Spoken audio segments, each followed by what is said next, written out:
OK, je pense qu'on va commencer. Alors, bienvenue à tout le monde.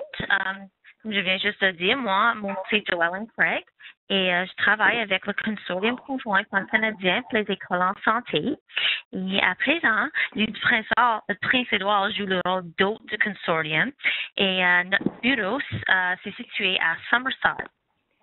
Alors, je vais dire d'abord, comme vous entendez sans doute, que le français, c'est pas ma langue maternelle, mais je vais faire de mon mieux aujourd'hui de bien expliquer le planificateur ainsi que de répondre à vos questions.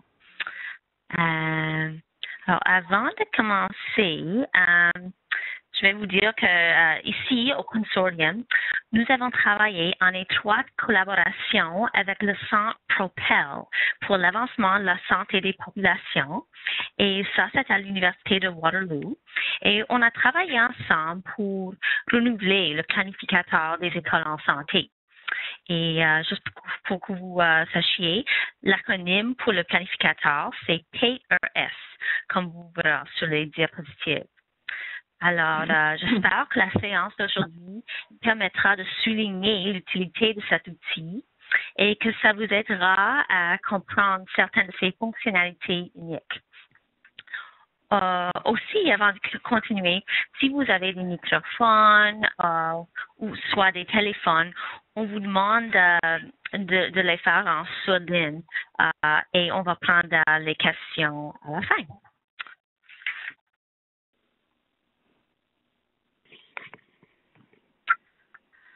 Alors, qu'est-ce qu'on va faire aujourd'hui? Au cours de la séance, j'examinerai quels avantages le planificateur offre aux écoles, aux commissions scolaires et aux autorités sanitaires.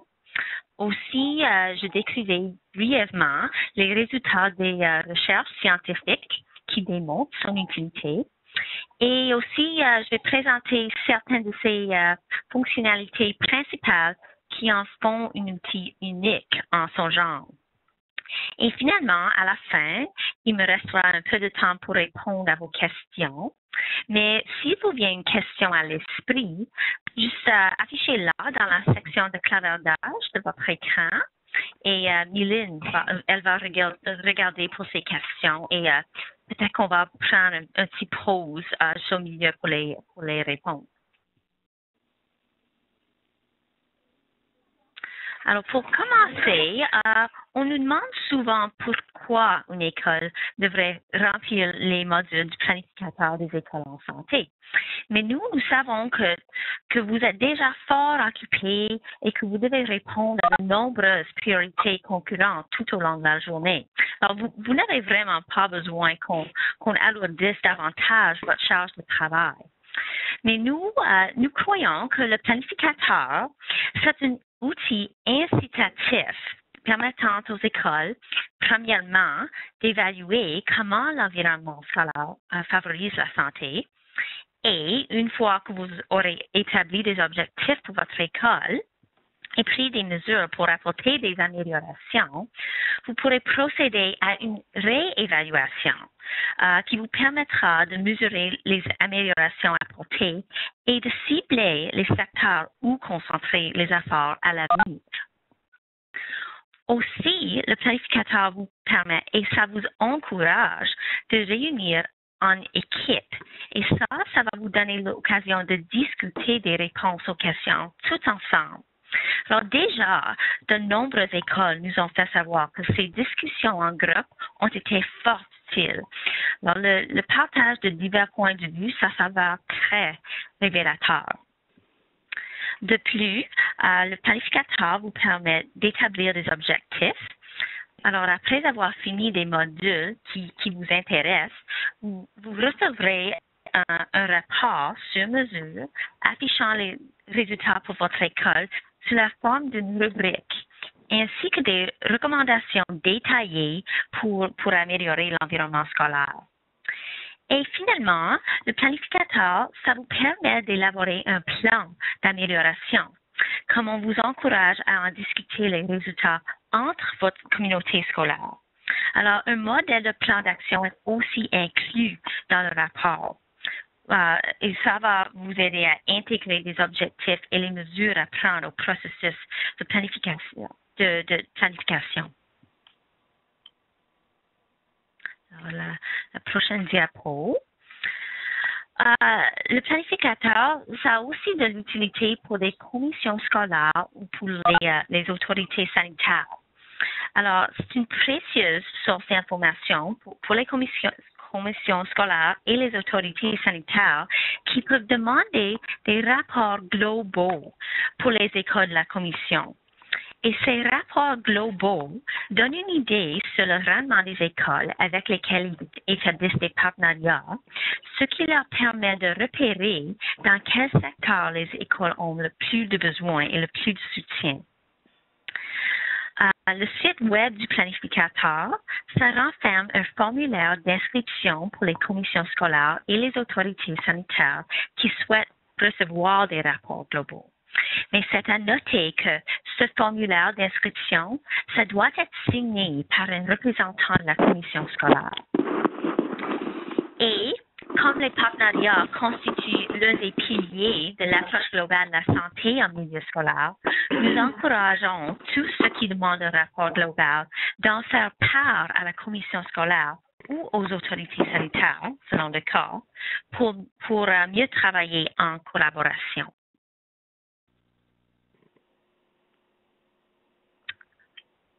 Aussi, pour nous assurer que le planificateur était valide et fiable, il fallait collaborer à chaque étape du processus avec des éducateurs.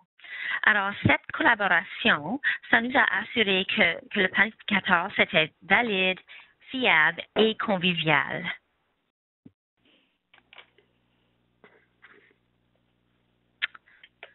La prochaine diapo. Alors, le planificateur, c'est nouveau et c'est amélioré. Et comme on vient juste de dire, nous avons travaillé en étroite collaboration avec les éducateurs à chaque étape de l'élaboration de la version révisée du planificateur. Et il était important pour nous de recevoir des commentaires en provenance de toutes les régions du pays. Alors, enfin, on a eu des commentaires de 8 provinces en total. Et ça nous a aidé d'élaborer un outil qui serait utile dans le plus grand nombre de contextes possibles.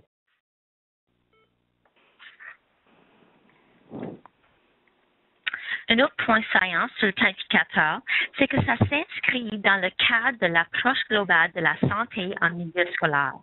Alors, chaque module du planificateur aborde les 4 piliers du cadre, ce qui sont le milieu social et physique, l'enseignement et l'apprentissage, les politiques d'école en santé et les partenariats et services. Mais ce qu'il faut noter avec ces piliers, c'est qu'ils ne sont pas des entités distinctes et qu'ils doivent être abordés de front. Alors, ce que ça veut dire, c'est qu'il ne faut pas aborder les partenariats et services, par exemple, sans aborder aussi les 3 autres piliers.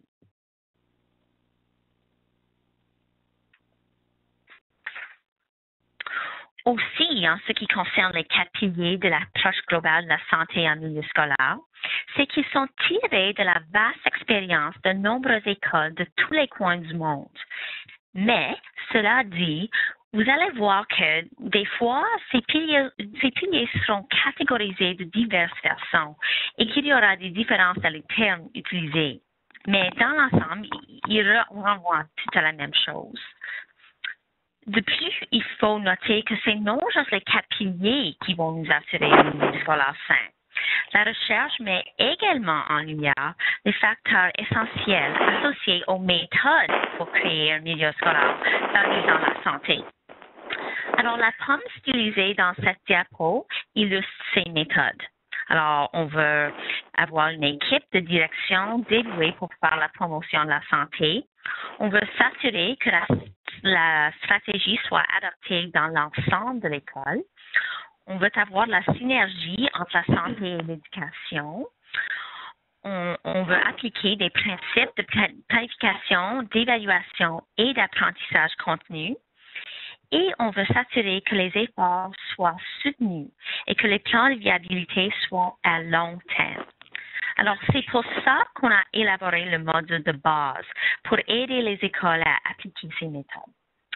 Alors, on va tourner maintenant aux fonctionnalités principes du planificateur.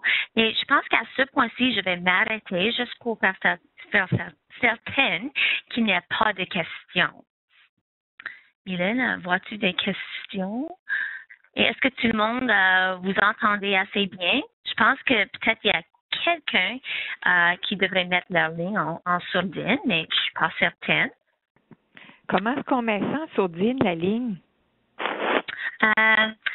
Si vous avez un speakerphone, d'habitude, il y a un bouton. Mais à part ça, je ne suis pas tout à fait certaine. Des fois, on peut mettre star 6, mais avec ce ligne-là, ce ligne, c'est nouveau pour moi, alors je ne suis pas certaine. Alors, est-ce que je peux répondre à la question? Oui. Si vous, en haut de l'écran, c'est marqué affichage de bureau de Joe Hélène avec un petit point rouge. Fait que si vous cliquez dessus, vous allez avoir chat, participante et annoté. Là, vous avez coupé le son audio. Puis quand vous cliquez sur chat, il y a une autre fenêtre qui va apparaître. Et c'est là que vous pouvez aussi activer ou désactiver votre caméra web sur votre ordinateur ou encore votre micro.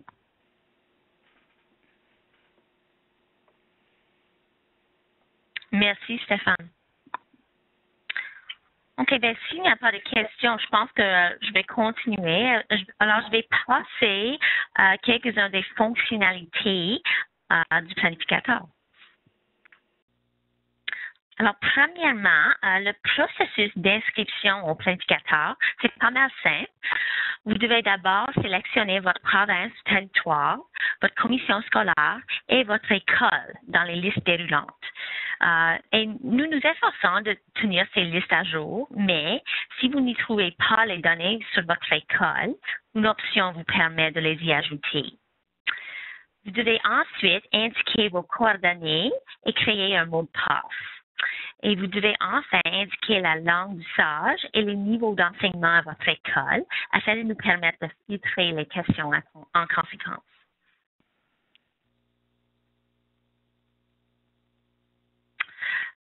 Et comme il a été mentionné précédemment, le module de base du planificateur vous permet d'évaluer les moyens à prendre pour mettre en œuvre efficacement l'approche globale de la santé en milieu scolaire.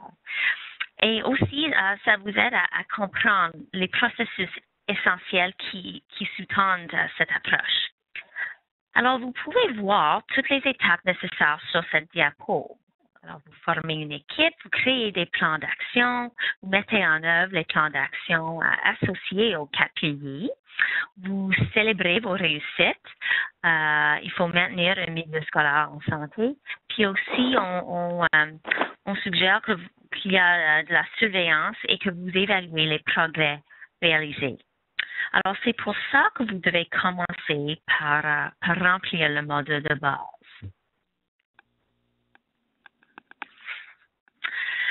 Après avoir rempli le module de base, vous pouvez déterminer des sujets qui vous intéressent. Alors, on a 4 sujets, l'activité physique, la saine alimentation, le tabagisme et la santé mentale positive. Alors, chacun des 4 sujets du planificateur s'est associé à un module sommaire et à un module détaillé. Alors, le module sommaire, ça vous permet d'évaluer les principaux indicateurs d'une communauté scolaire en santé en lien avec le sujet sélectionné. Mais si vous souhaitez étudier un sujet d'une manière plus approfondie, vous pouvez remplir ensuite le module détaillé correspondant. Donc, ce sont les niveaux offerts pour chaque sujet.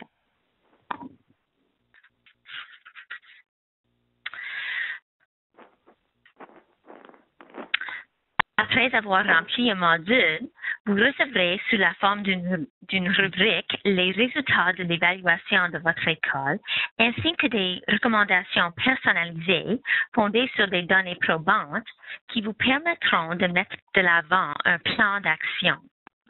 Et nous encourageons les écoles à se soumettre régulièrement à l'évaluation du planificateur, par exemple chaque année, afin de pouvoir orienter vos efforts d'amélioration.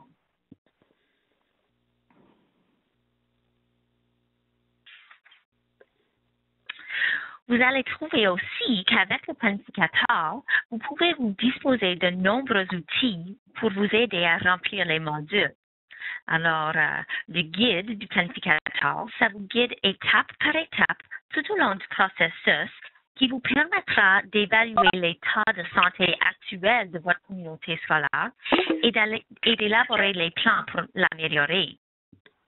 Le glossaire, ça renferme les définitions des termes couramment employés dans le contexte du planificateur, ainsi que des explications sur les différents niveaux figurant dans la rubrique des résultats. Par exemple, vous saurez ce qui signifie se situer au niveau 1. Après avoir mené une évaluation, vous pouvez également avoir recours à une liste de ressources provinciales, territoriales et nationales et un modèle de plan d'action qui vous permet d'énoncer les objectifs à atteindre pour améliorer la situation, ainsi que les mesures à prendre pour y arriver. Et ce modèle de plan d'action s'est également joint au rapport d'évaluation que l'école reçoit après avoir rempli le module.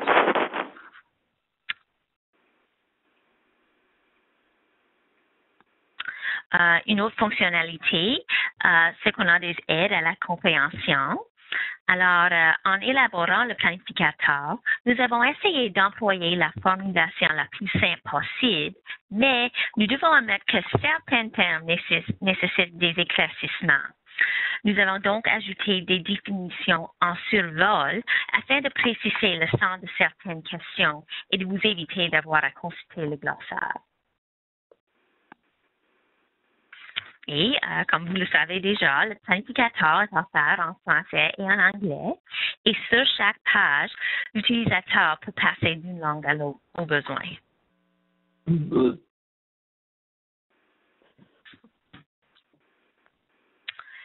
Et presque finalement, j'ai mis un lien ici à la page foire aux questions.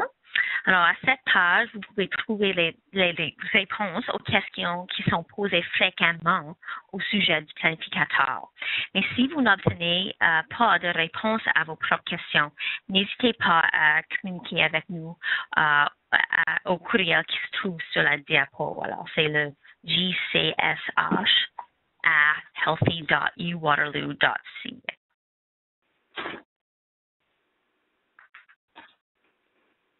OK. Un instant. Mylène vient juste de me dire que quelqu'un a une question dans la section clavardage.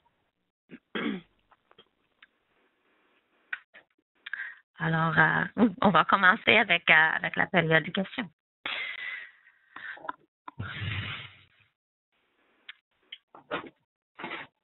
Alors, la première question, c'est peut-on avoir plus d'une personne pour remplir les modules? Et aussi... Est-ce que vous m'entendez? Oui, je lis de l'écran de Mylène. Alors, pour commencer, oui, la réponse sur le plan technique, c'est oui, plusieurs personnes d'une même école peuvent ouvrir un compte séparément et recevoir leurs propres résultats. Mais, il faut savoir toutefois que le système, ça ne génère pas de rapport de résultats globaux à l'échelle de l'école. Alors, en fait, il serait préférable que tous les utilisateurs d'une même école se servent du même compte et vous pouvez les imprimer pour le faire comme équipe en utilisant un seul compte et un seul ordinateur. Une autre question de Stéphane, c'est peut-on s'arrêter pendant qu'on le remplit? Et la réponse c'est oui. Vous pouvez vous arrêter, puis ça va enregistrer vos résultats, puis vous pouvez continuer plus tard. OK, donc si on est plusieurs personnes qui travaillent dessus, donc moi je peux remplir une section, Un autre, je peux fermer l'ordinateur, le prof ouvre son ordinateur, se joint au système avec le même mot de passe, le même adresse. Donc, il peut continuer à rajouter. Oui, Puis avec tout le système va le garder. Oui, vous pouvez le faire comme tel, mais ce qu'il faut savoir, c'est qu'on encourage fortement que vous le faites comme équipe, parce que c'est une partie du processus fondamental de le faire tout en équipe. Alors, c'est ça qu'on encourage, mais on comprend que le temps et les ressources sont toujours limités. Alors, c'est possible de créer un seul compte et de le partager avec plusieurs personnes en imprimant les documents et les pages. Mais question, pourquoi imprimer les documents si c'est gardé en ligne? Donc, si moi j'écris quelque chose, puis parce que je peux pas m'asseoir avec la personne en même temps au même lieu, si la personne relit ce que j'ai écrit, puis modifie, puis moi je le vois, puis à la fin on est d'accord, est-ce qu'on peut juste imprimer à la fin au lieu d'imprimer chaque version de nos commentaires? Oui, c'est chaque fois que quelqu'un remplit les modules, ça va être les nouveaux réponses.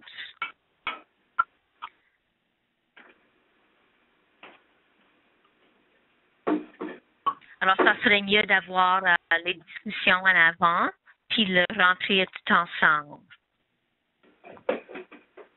OK. Tu me comprends assez bien? Ouais, ben c'est que ça aurait été bien si on aurait pu faire comme un wiki. Vous savez, moi j'écris quelque chose, quelqu'un peut le modifier, puis à la fin on accorde et on donne notre version finale, sans être obligé nécessairement d'être un à côté de l'autre pour répondre. Oui, ça devrait être rempli en ligne pour que ça fasse pour que c'est envoyé à l'université de Waterloo où les données sont gardées. Alors, ça va être toujours la dernière réponse qui est mise sur l'ordinateur qui va compter. Alors, ça serait mieux de travailler dans un contexte de consensus au lieu de les remplir séparément. OK. Merci.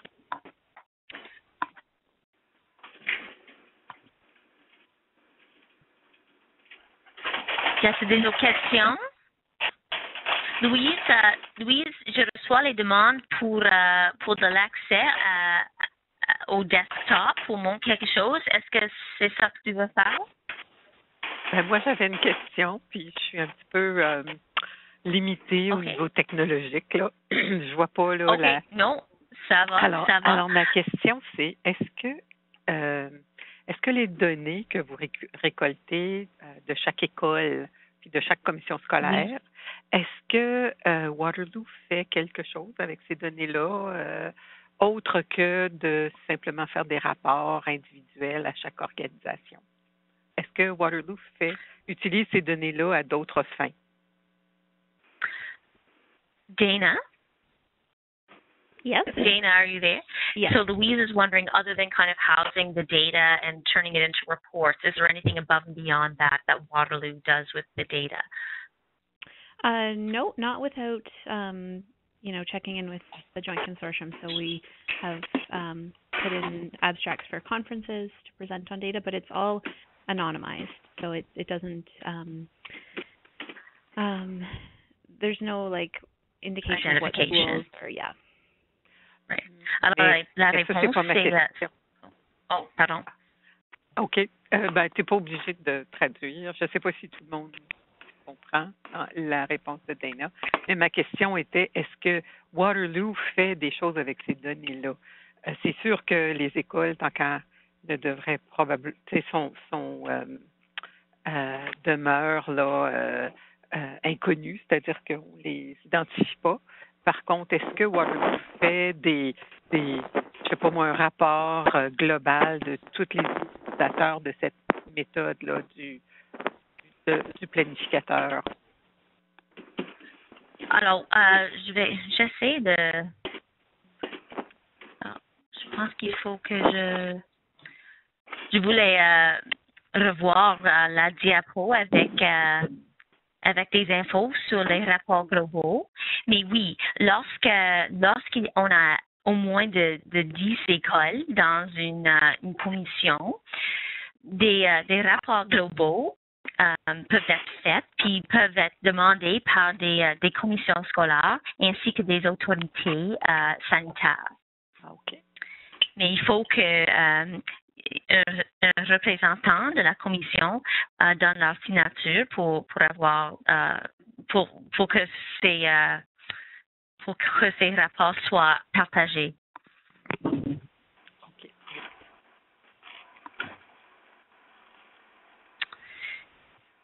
Des autres questions?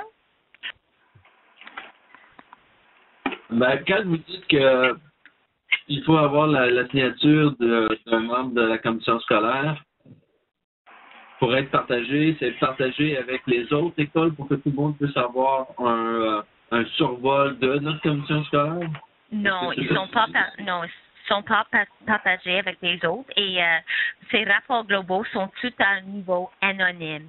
Des écoles individuelles sont pas identifiées. C'est seulement pour aider les commissions scolaires et les autorités sanitaires à faire des plans et des politiques pour aider les écoles à un niveau global. Mais même dans les rapports, des écoles ne sont pas identifiées. C'est pour ça qu'il faut au moins 10 écoles pour les faire. Si je comprends bien, dans la commission scolaire, par exemple, on a 7 écoles. Si chaque école remplit un planificateur, on va avoir chacun un plan de match individuel, mais à la fin, le système est capable de générer un sommaire de l'ensemble de notre commission scolaire afin qu'on puisse avoir une vision globale. Est-ce que c'est ça que le système peut faire? Si vous avez seulement 7 écoles, ça ne serait pas possible de générer un rapport global. Vous n'avez pas assez d'écoles. Combien d'écoles? Il faut 10. 10 écoles, OK, il faut un rapport global. Dane, I'm just going to triple check with you there, but with only 7 schools in a district, they'll never stand to have a district report, correct? They can get a district report, but it just doesn't have the list of school names in it. OK. C'est que je me suis trompée là-bas. Vous pouvez avoir un rapport global, mais les écoles ne seront pas dans la liste. Donc, ils ne sont pas identifiés. Ils sont pas identifiés. Okay. Lorsque vous avez 10 écoles, les écoles seront nommées dans le rapport, mais leurs propres résultats pour chaque indicateur et chaque question ne sera pas identifié. C'est juste au niveau global. OK. C'est clair? Ouais. C'est clair pour tout le monde?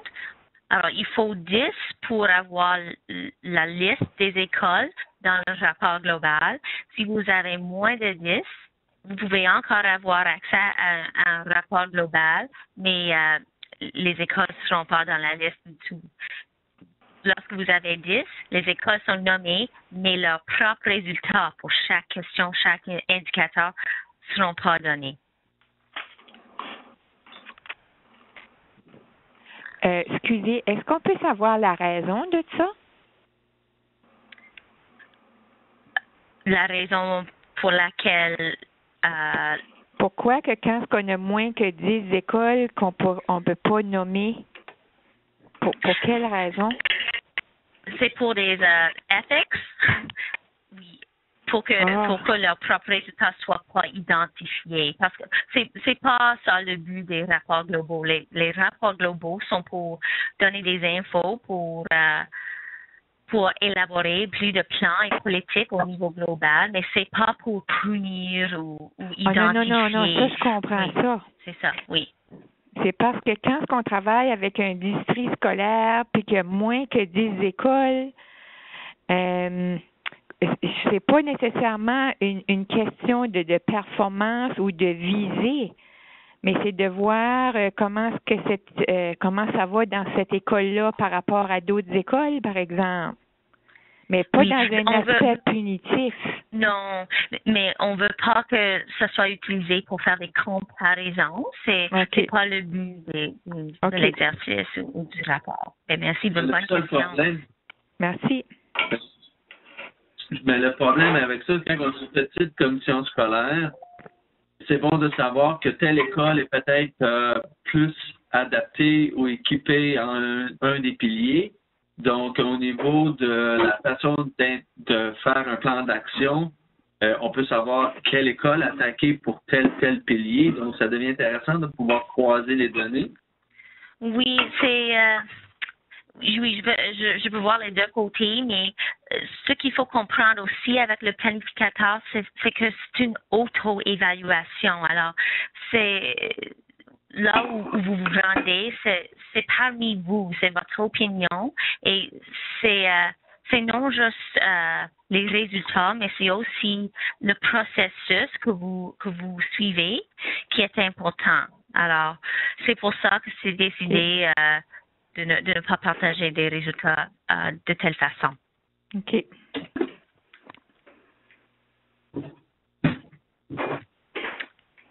Des autres questions? Vous allez voir à la fin, Mylène, elle va vous envoyer mes diapositives et à la fin, il y a des réponses élaborées de la page Voir aux questions, comme vous verrez ici. Alors, comme la première question de Stéphane, les modules du PES peuvent-ils être remplis par plusieurs personnes? Alors voilà une réponse détaillée. Alors, on a toutes des questions fréquemment posées et on va vous envoyer les diapos après le webinaire. Quand vous avez fait aussi la version anglaise, est-ce qu'on peut avoir les résultats, ou du moins toutes les questions à la fin aussi, les diapositives en anglais, parce que moi j'ai du anglais et du français avec qui que je dois me rapporter. Oui, on peut les envoyer dans les deux langues, bien sûr. OK.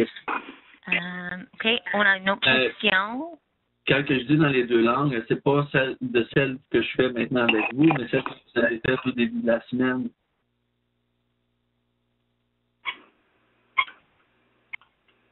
Je pense qu'on t'a perdu, Stéphane. OK, on a une autre question de Julie. Okay.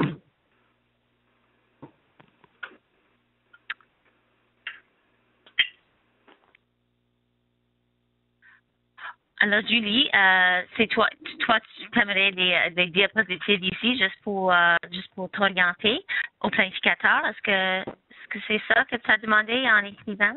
Non, mais ce que je demandais, c'est que je sais pas à quel point les gens qui participent à cette rencontre-ci sont au courant de ce dossier-là. Pour moi, c'est nouveau, là. Je me joins à vous. Donc, je sais pas, je vois que les gens qui assistent à la rencontre ne sont pas nécessairement des agents de développement communautaire.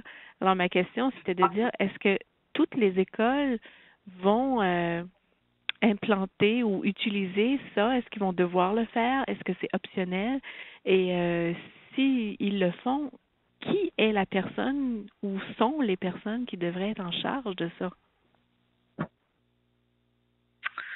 Ça, c'est une bonne question et je pense que la réponse, ça dépend de la région, de la province, le territoire. On sait que dans plusieurs commissions scolaires, que je perds mes mots, mais les schoolhouse grants. C'est correct en anglais, là. Oui, the grants sont liés au planificateur, mais c'est pas le cas à travers tout le pays.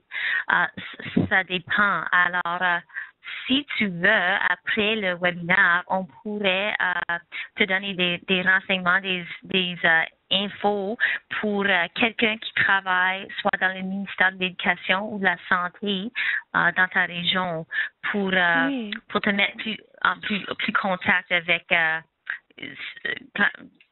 ce qui se passe dans ta région. Oui, parce que est-ce que je peux te demander, est-ce qu'il y a quelqu'un du district scolaire francophone nord-est du Nouveau-Brunswick ou je suis la seule? Donc, je suis la seule? Non, moi, je suis... Est-ce que je peux ajouter quelque chose? Hi, it's Charlotte. I'm here from Nunavut. Oh. Nous autres, à Yellowknife, ce qu'on a fait, c'est qu'il y a un commissaire qui a mis sur pied des comités consultatifs en santé et sécurité et aussi justement en santé, entre autres, et bien-être. Et on a contacté tous les gens du milieu. Et là, on a créé ce comité-là. Puis là, on est en train de chercher comment améliorer notre sort. Et donc, c'est un des commissaires qui est le leader de notre comité. Donc, on travaille comme ça. Alors que moi, je prends connaissance de ce produit-là, puis je dois me rapporter à eux. Est-ce qu'on s'en va vers ce produit-là et est-ce qu'on utilise cet outil-là? Mais on est en train de regarder tous les outils, mais c'est comme ça qu'on travaille. D'accord, parce que c'est Julie encore qui parle. C'est que je me posais justement la question parce que ici, je sais, on a le réseau du mieux-être au Nouveau-Brunswick, on a aussi le mouvement acadien des communautés saines et inclusives, on a les documentations pour mon école en santé et j'apprends en santé et je me demandais ceci, c'est une toute autre initiative, c'est ça? Oui. D'accord.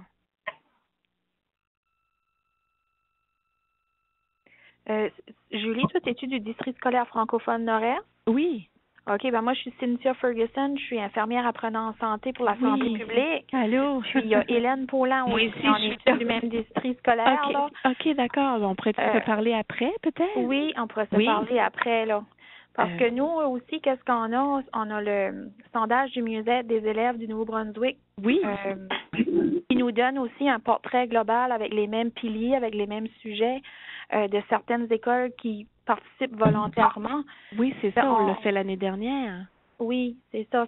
On a aussi ces données-là que l'école peut utiliser pour planifier un peu son plan d'action ou quelle priorité qu'il veut ressortir dans son école pour faire des interventions autour de ça aussi. D'accord, ben c'est ça. Je ne veux pas monopoliser la discussion, mais peut-être on pourrait se parler demain ou la semaine prochaine. Oui, il n'y a pas de problème. OK, merci. Julie ici, c'est Lise Béliveau, la conseillère de mieux-être pour les écoles francophones. Oui. Il y a aussi la subvention du mieux-être qui peut vous aider, là, parce que, encore une fois, ça touche l'approche globale, ça touche les 4 piliers, là, du mieux-être. Ça fait que, puis Cynthia puis Hélène sont impliquées là-dedans, ça fait que... En tout cas, si tu as besoin d'aide, je suis une autre ressource aussi. OK, là. Parfait. Merci beaucoup, mesdames. Okay. Puis lorsque Mylène vous envoie les diapos, vous allez voir les courriels de l'un d'autre. Alors, peut-être ça va vous aider à maintenir une petite communauté aussi. Merci. Y a-t-il des autres questions? Je serais intéressé à la dernière personne du Nouveau-Brunswick qui vient de parler si je pouvais avoir son numéro pour contacter aussi pour savoir tous les outils qu'elle utilise maintenant. Oui, je sais pas comment est-ce qu'on va faire ça. Si tu peux m'envoyer un courriel, Stéphane. Mon courriel, c'est lise.béliveau. Lise.béliveau avec 2 L? 2 L, oui. U à la fin. C'est ça. À commercial gnb.ca. GNB. ND. Point. CA. Je pense que c'était GNB, comme Brunswick. Ah, OK. Gouvernement Nouveau-Brunswick.ca. OK, parfait. C'est ça. OK. Merci beaucoup. OK. On aime ça, avoir une communauté qui est venue de cet webinaire. Les autres questions en ce qui concerne le planificateur?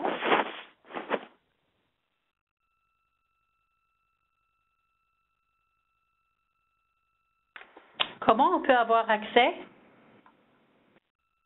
Au planificateur? Oui. Vous visitez le site web du consortium conjoint pour les écoles en santé. Alors, c'est le www.jcsh.cces.ca.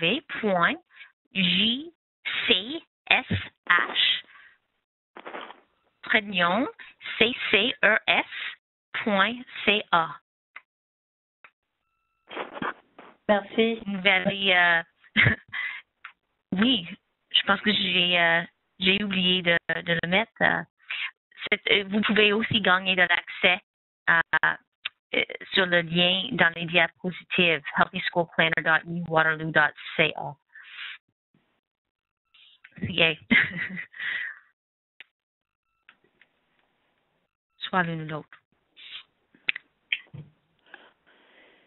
Des autres questions? On pense qu'on va... J'avais une question, c'est Louise. Oui. Les modules, il y en a 4 modules? Saine Il y en a alimentation. 5. Ah, il y en a 5. Comment on a choisi? 5 parce qu'il faut remplir le module de base avant de continuer au sujet spécifique. Ah, OK. Alors, le module de base, puis... Oui. Module de base, puis saine alimentation, tabagisme, activité physique, puis la santé mentale positive. OK.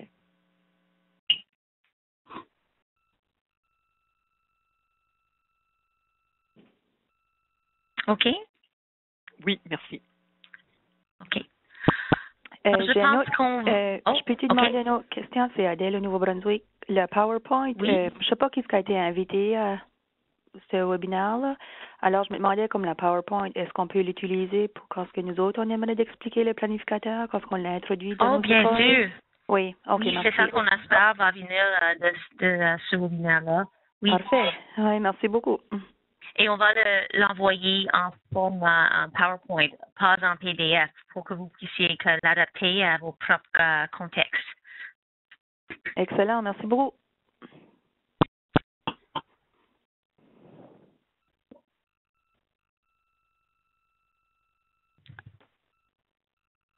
Alors, on se déconnecte? Pardon? Alors, c'est terminé, on se déconnecte? Oui, je pense qu'on va se terminer là-bas, mais merci d'avoir participé et vous gardez vos yeux ouverts pour le courriel de Mylène Tran-Thomas qui va vous envoyer les diapos en français ainsi qu'en anglais. Merci beaucoup. OK, merci. Merci. Au revoir. Merci. Au revoir.